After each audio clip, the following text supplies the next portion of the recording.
IPMNation.com. There we go.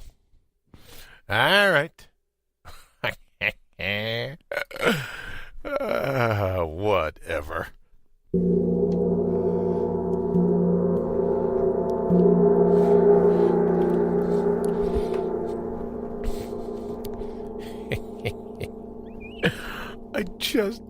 It's one of those mornings where you just can't win. Welcome.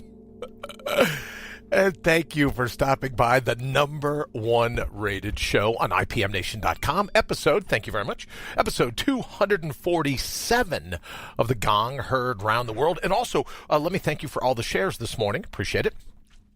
You're in, as you now know, to All Natural Being, live here on IPMNation.com. and Facebook with rebroadcasts on iTunes and iHeartRadio. Whoa.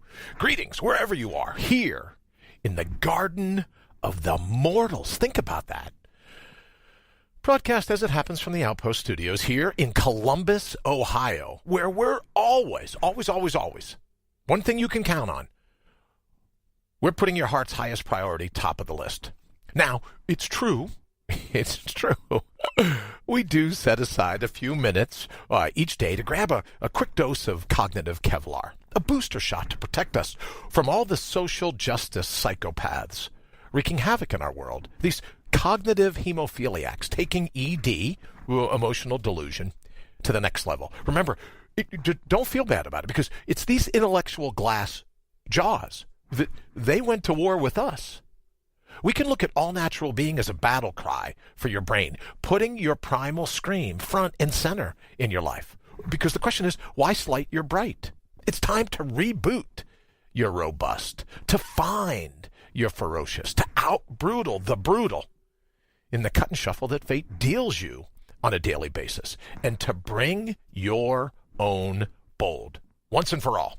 But before we hit it today, I want to say a quick hello to my friends here in the United States and Canada, Mexico, the UK, my good friends in Ecuador, China, the Philippines, Brazil, India, Australia, Germany, Italy, and France, Turkey, Japan, Singapore, Sweden, Israel, South Africa, Puerto Rico, Kenya, the Netherlands, to those joining us from all over the globe. It's great to have you with us. I truly am fired up to be driving your bandwagon, to be your biggest fan, to be avidly you.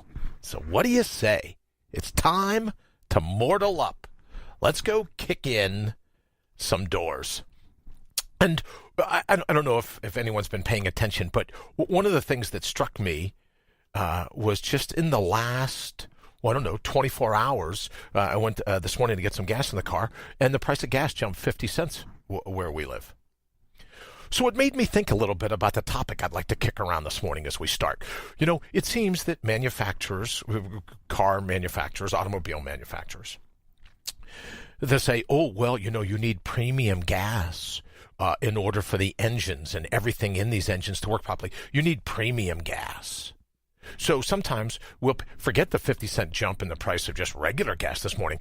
We'll pay a good bit more, sometimes $1 or more per gallon for premium gas. So that made me kind of think, what happens when it comes to the gas we give ourselves? What happens to some of the philosophical gas that we use, some of the thoughts that we ingest? We've talked before about we protect our stomachs. We don't want any MSG, right? We don't want any food coloring. We don't want dyes. We don't want, genetically modified foods.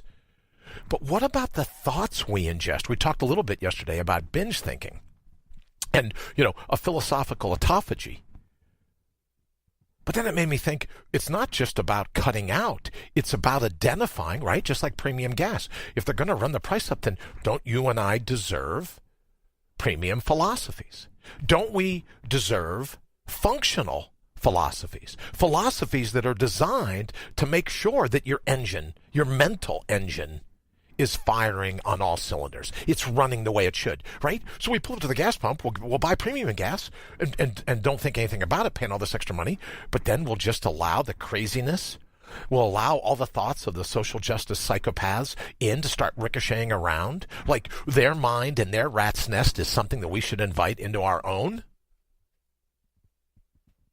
So that's what I'd like to focus on this morning. Functional philosophies. Those things that you and I can do so that we know our brains are operating, right? Again, yesterday, philosophical autophagy, I understand that. We're going to cut back on some of those things. So then we cut back to what, though? What is the underlying characteristic of a functioning philosophy? What is it that you need? Now, not to just get through life. Anyone can get through life, right? What is the functional philosophy that you can use to make sure your brain is operating the way it should? What are you going to do? And that's what I'd like to focus on today. What are those functional philosophies? Now, I have a few theories, if you'd like to hear them. Let me jump into the thread, say hello to everyone that's here, and to thank them for the shares as well, bright and early this morning. What are some of the functional philosophies that you use in your daily life? Right? So, and you may not even look at them as functional philosophies. You may be going, oh, I don't know. Let me see. What could that be? Oh, 2 quick shares. Thank you very much. There's 1. There's 2. Good morning to Henry. Good morning, Janile. I loved your picture yesterday, Janile. I'm still learning how to use Facebook and the like, so if you could post, if you want to post the picture here in the thread so everyone can see it, I thought it looked absolutely fantastic. It was a great picture. But you know what else I like, Janile, about it? Is that I like the way you took the picture of the picture framed with the name of the city right in the backdrop. I thought that was really, really creative. But good morning to Henry. Good morning to Janile. Good morning, Marcellus. Glad to see you, brother. John, good morning, brother. Nice to have you here with us. Great day to everyone, and great day to you as well. Rita, good morning. Hello. Another day to excel. You're absolutely right, Rita. Thank you so much for joining us here at All Natural Being. And what we're talking about this morning is, what are the functional philosophies that you use? What gets your mental motor running the way it should? Now, you know, I believe that you come equipped with all kinds of natural resources, right? As I've called them before, gas, the grit, the agility, the stamina, right? But what are some of yours? What are some of your specific, right? The specific philosophical petroleum, if you will, that works to run your brain the way it should? Janelle, you're more than welcome. And Rita says, be true to yourself. Absolutely. And we're going to talk about that here in just a little bit, Rita. But for our spine storming this morning, I went ahead and threw together some things that I thought support your position of being true to yourself. And Henry says, people don't realize that everything we take in, nourishment, visual, auditory, and thoughts, and the perceptions of each day all play a role in our health and well-being. Let me say this. Right? It's like I absolutely agree with Henry. And I'll share a quick little, because I don't want to get too into the rabbit hole, but I'll share a quick little thing with you. We've talked before about the brain tumor. We've talked before about the 3 surgeries that I've had in an attempt to remove the effects of a golf ball-sized brain tumor. And when I was diagnosed with a brain tumor, a lot of people said, well, how did it hit you? And I said, well, I was stunned. I didn't believe it, right? And when the doctor says, you got to go to the emergency room right now, I couldn't believe it. And I remember calling Ashley and just saying, this is hard for me to believe. But then in that moment where I kind of just set myself to go, all right, whatever fate throws, whatever the cut and shuffle is going to be. But then in that moment, I realized I wasn't attacked by a brain tumor. I invited it in. Epigenetically, right? Epi, above, genetically, above genetics. People could say, oh, well, you had a precursor. You were prone to this. Or I may have been prone to it. But I could have not eventuated it. So I realized in that moment that I wasn't attacked by the brain tumor. I invited it in. And as Henry says, our nourishment, visual, auditory, our thoughts, the things I eat, my environment, well, I hadn't paid really great attention to my health, right? And then I saw an article the other day that says, oh, cell phones, don't hold them up to your ear. And I thought, isn't that wild? A cell phone right where the brain tumor, right where they found the brain tumor. But even then, I didn't want to blame, right? I didn't want to say, oh, look, I've been targeted by fate. We're all targeted by fate. But what I realized, to support Henry's point, what I realized in that moment is that I was responsible for the brain tumor. When you look at, just the different things in my environment that I let in, the different stressors, the different foods, the different things that I would drink, the things that I would think, the things that I would expose myself to. So ultimately, I knew that if I survived the I didn't know that at the time, but if I survived the brain surgery, and I thought the first one, man, I was ready to go. When they said it was time to leave the hospital, it's all over, but my nose dripping, right? That's when they first found out that I was leaking, physically leaking spinal fluid. As you know, I believe I've been a couple quarts low all my life. But so in that moment, I had to decide that epigenetically, my environment was responsible. What I created was responsible epigenetically above my genes. I may have had a precursor to it, right? But you can't very well just blame the cell phones, right? I chose the cell phone. So people say, oh, well, are you going to get involved in a class action lawsuit against cell phone companies? Well, I made the decision to do it. So let me ask you, what is that in your environment? If we talk about philosophical brain tumors, what is it in your environment? I had been putting crappy gas in my gas tank for years. As a part of the disclaimer, I was a New York cop, Irish to boot. So yeah, I probably drank a little more than I should have throughout the years. I probably subject myself to some things that in retrospect I look back and go, yeah, you know what, that wasn't the smartest move. But in that moment, I realized that I wasn't a victim. And then in order to be a victor over this, I would need to accept full responsibility for the things that I've done. As Henry says, blame isn't the answer. Knowledge of what we do with that knowledge. The wisdom, I think Henry's talking about. That's the answer. So again, I would ask you, epigenetically, above your genes, above everything in the cut and shuffle of fate, above all of that, what are you doing to help the creation and the accumulation of philosophical brain tumors in your life? And our spine storming this morning, let's just go ahead and jump right into it, because I love Rita's tagline, to be true to yourself.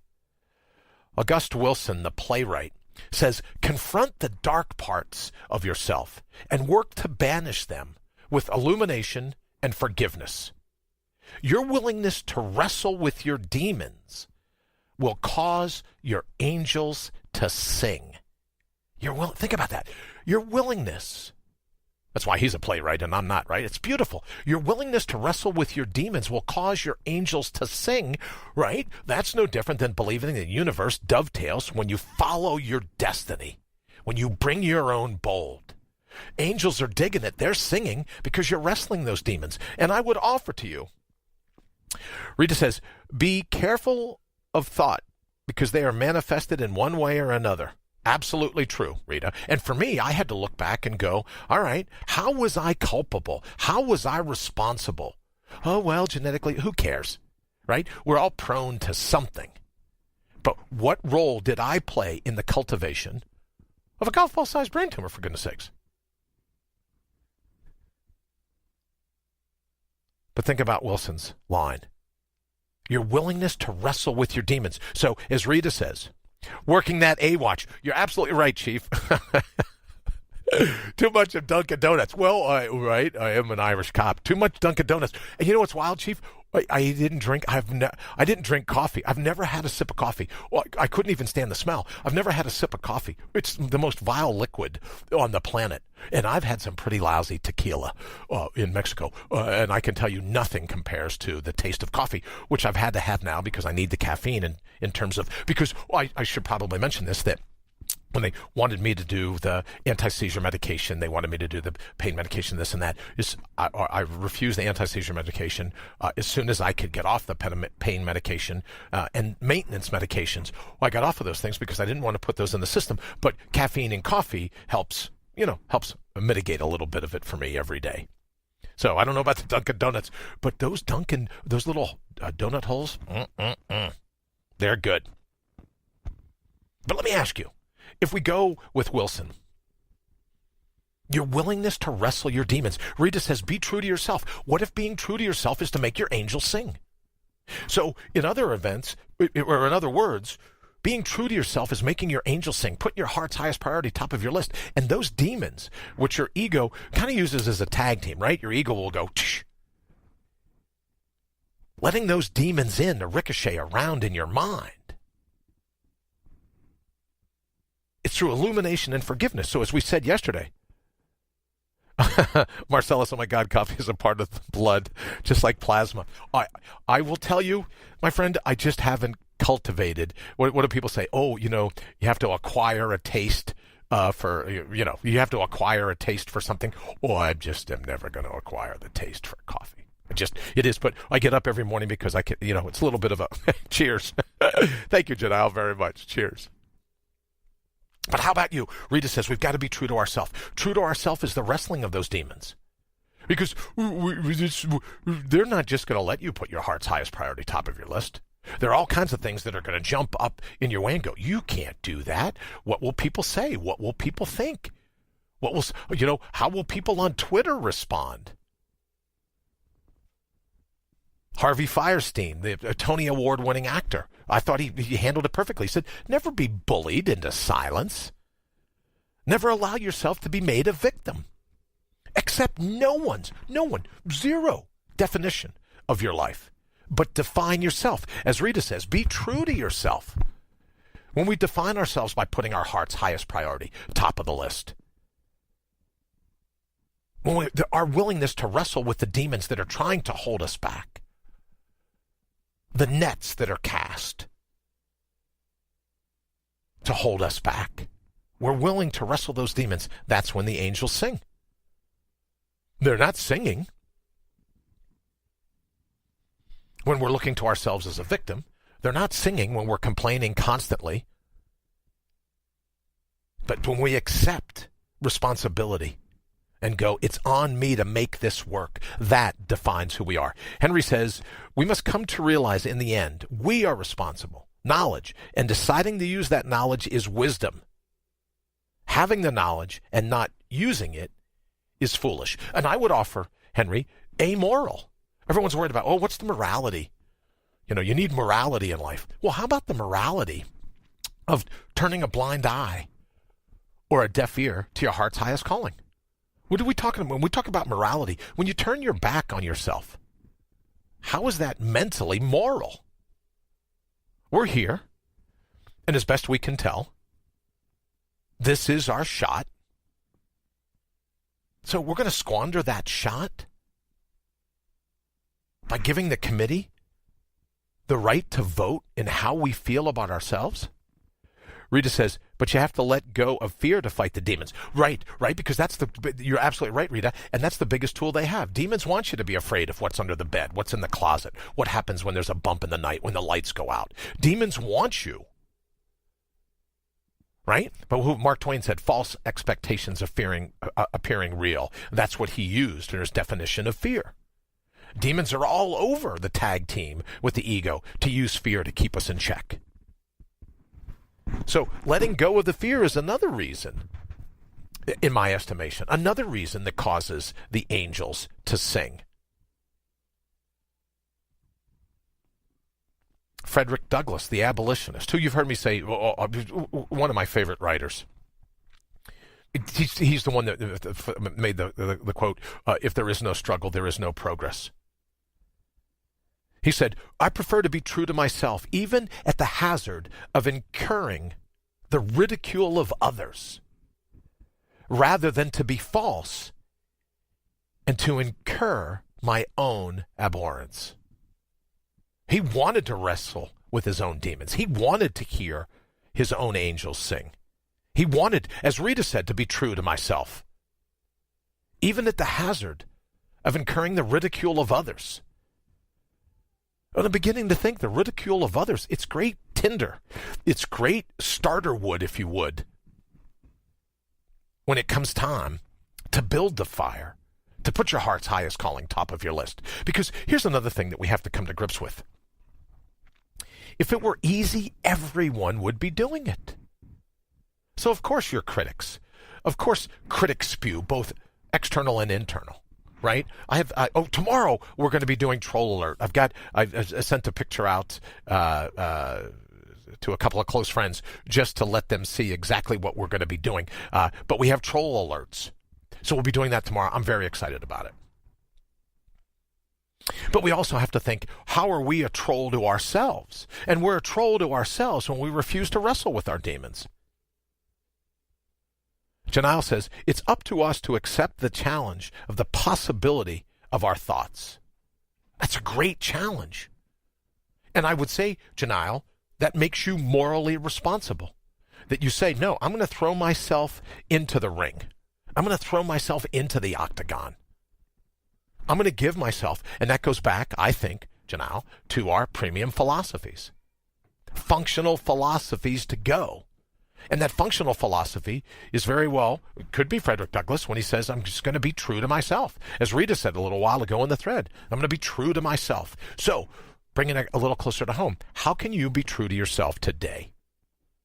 We know that the ego and the tag team demons are going to do what they can to hold you in check.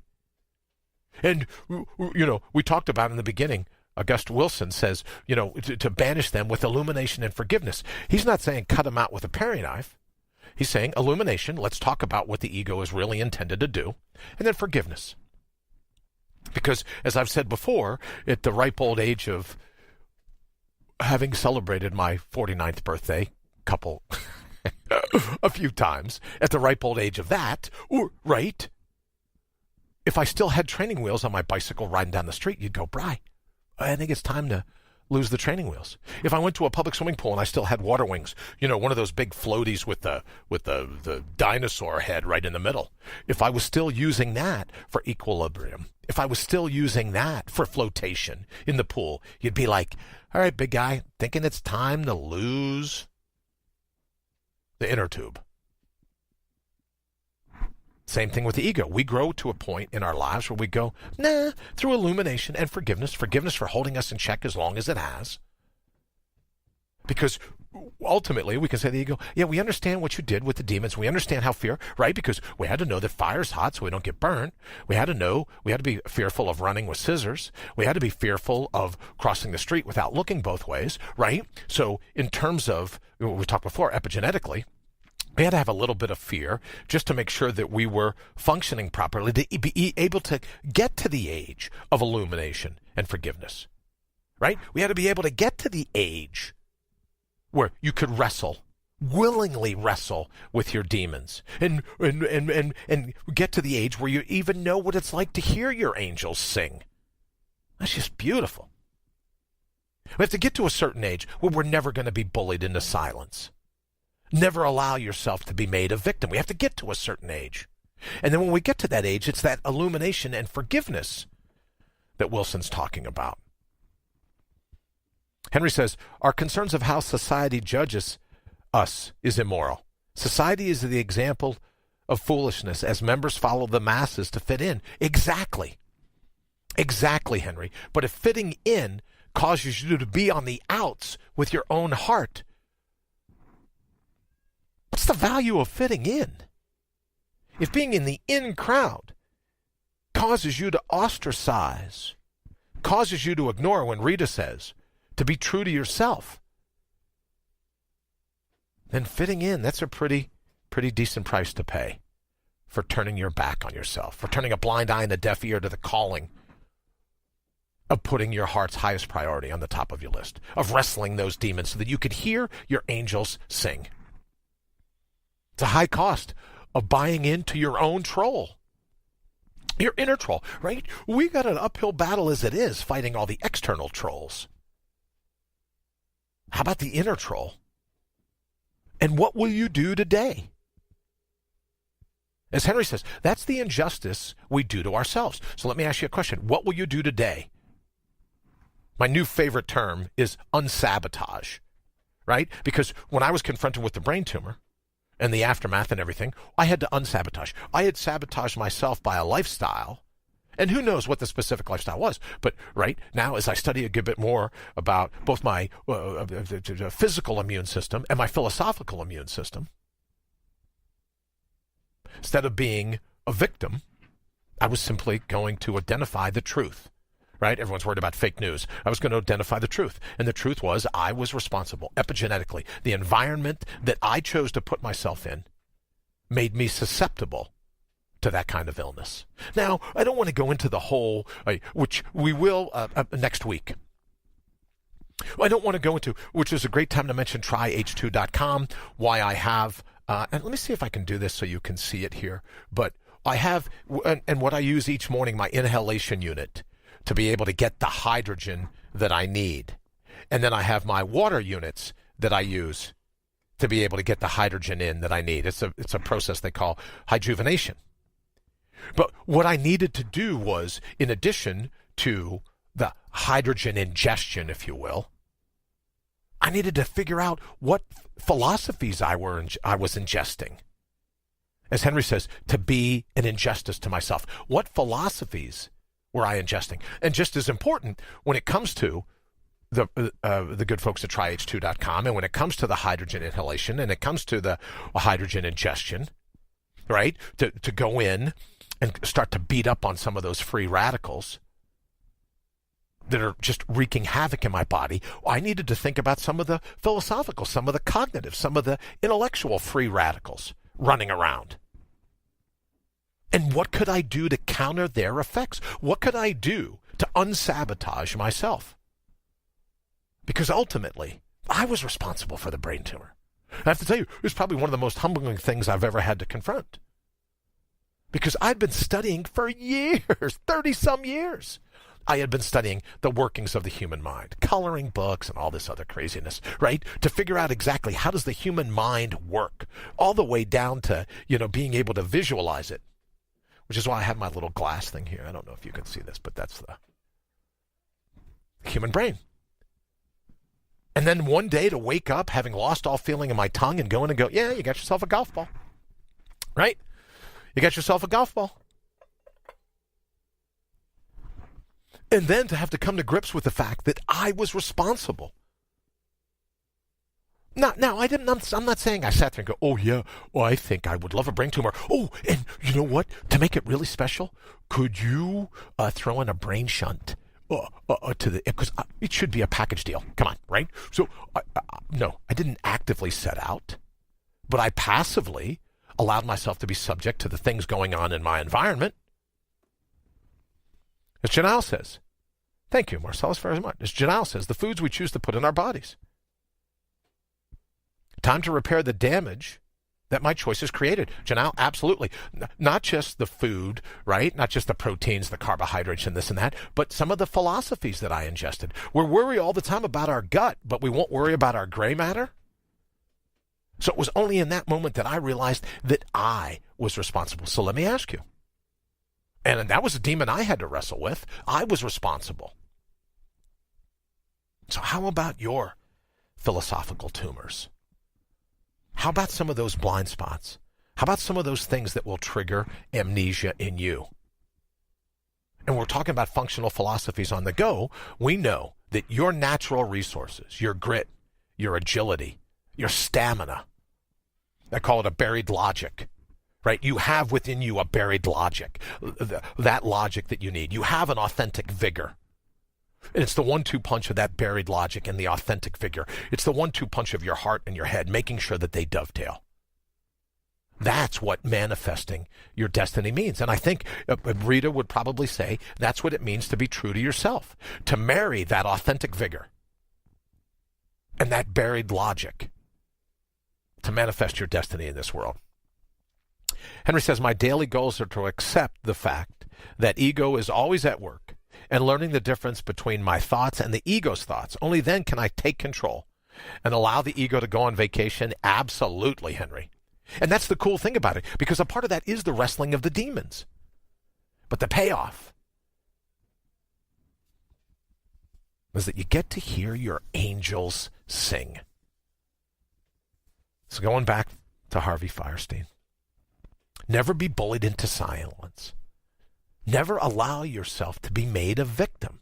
We're all targeted, but it's up to us. Victim or victor is decided in the moment when you launch the counterpunch. Accept no one's definition of your life, but define yourself. As Rita says, be true to yourself. All right, we're going to go ahead and get out of here. Thank you so very much for joining us here this morning at All Natural Being. Tomorrow will be the introduction to the troll alert, the troll alert, the troll alert. So I'm pretty fired up about that. We'll be talking about that. And as always, if there is something that we could kick around, we're going to be doing 2 minutes for your 2 cents. That's coming up. We've got all kinds of great information about the 24-hour launch of IPMNation.com/AMB now, where we'll be on 24 hours a day.